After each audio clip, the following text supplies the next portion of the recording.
আসলেই এমপিওভুক্ত শিক্ষক কর্মচারী যারা রয়েছে তারা মূলত সারা বাংলাদেশের প্রেক্ষাপটে প্রায় 97% শিক্ষার্থীর প্রতিনিধিত্ব করি। কিন্তু অত্যন্ত দুঃখ এবং পরিতাপের বিষয় যে শিক্ষা খাতের এমপিওভুক্ত শিক্ষা খাতের যে অবহেলার চিত্র সেটি কিন্তু স্বাধীনোত্তর বাংলাদেশে কিন্তু চলছে। এবং আপনারা জেনে অবাক হবেন যে একই কারিকুলাম, একই সিলেবাস এবং একই জাতীয় বেতন স্কেলে অন্তর্ভুক্ত হওয়ার পরও এমপিওভুক্ত শিক্ষক কর্মচারী এবং যারা সরকারি যারা সহকারী শিক্ষক বা কলেজে যারা শিক্ষক রয়েছেন তাদের মধ্যে পাহাড় সম বেতনের বৈষম্য এবং ভাতার ক্ষেত্রে বৈষম্য। আপনি চিন্তা করতে পারবেন না যে আমাদের স্বাধীনতার এত বছর পরে এসেও এমপিওভুক্ত শিক্ষক কর্মচারীরা মাত্র 1000 টাকা বাড়ি ভাড়া পায়। 1000 টাকা বাড়ি ভাড়া কেন? একটি বস্তির একটা ছোট্ট রুম হয়তো আপনি পাবেন না। মাত্র 500 টাকা হচ্ছে আপনার চিকিৎসা ভাতা পায়।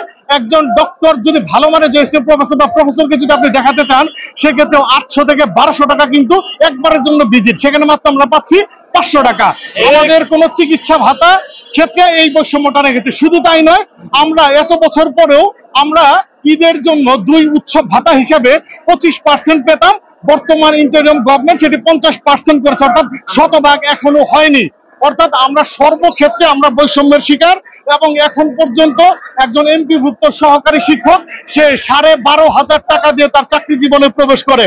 একজন শিক্ষক 12,500 টাকা দিয়ে সে কিভাবে তার পরিবারের যে ব্যয় নির্বাহ করবে, সে কিভাবে তার পরিবারটাকে চালাবে, সে কিভাবে নিজে তুষ্ট থাকবে এবং সে কিভাবে শিক্ষার্থীদেরকে শিক্ষা দিবে। অর্থাৎ এত বৃহৎ একটা অংশের যে সেক্টরটা জড়িত সেটি নিয়ে সরকারের যে ভাবান্তর হয়নি আমরা বিশ্বাস করি। এই ইন্টারিম গভর্নমেন্ট তারা বাজেটে টাকা না থাকার পরও তারা আমাদেরকে 25 থেকে 50% উৎসব ভাতায় উন্নীত করেছে।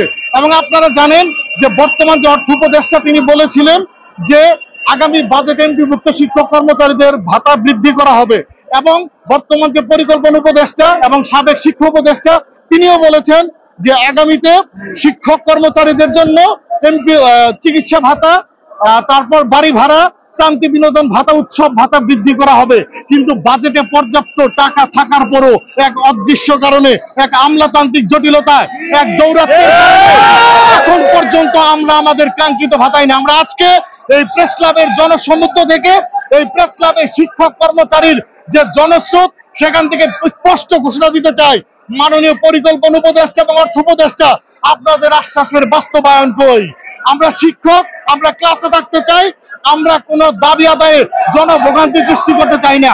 সুতরাং আমাদের দাবি মেনে নিন, আমাদের ভাতা বৃদ্ধি করে দিন, আমাদের এমপিভুক্ত শিক্ষা প্রতিষ্ঠান জাতীয়করণ করে দিন। ধন্যবাদ।